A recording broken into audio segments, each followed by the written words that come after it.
ضغط العين ونزول اسود ونزول ابيض. وبعد ما ذكر لي هذا المركز، مركز عمار تخصص للعيون، راجعت المركز وصفه احد الاخوه عندي في العمل وقال في اخوان مسوين عمليات وعمليات ناجحه وعندهم دكتور استشاري اول. طمن الدكتور بعد فحوصات اليوم وقال ان شاء الله راح يتحسن النظر واريد اشوف ان شاء الله الخميس القادم مره ثانيه.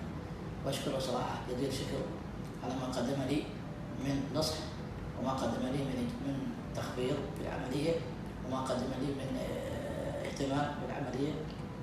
وانصح الاخوه بدل ما يسافروا برا خارج الدوله لاجراء العمليات، ما هذا الدكتور متوفر معنا بصحاب وهو يكون موجود من يوم الاثنين المساء حتى خميس المساء، افضلهم يجوا يراجعوا بهذا المركز وان شاء الله سيحصلوا على الفائده.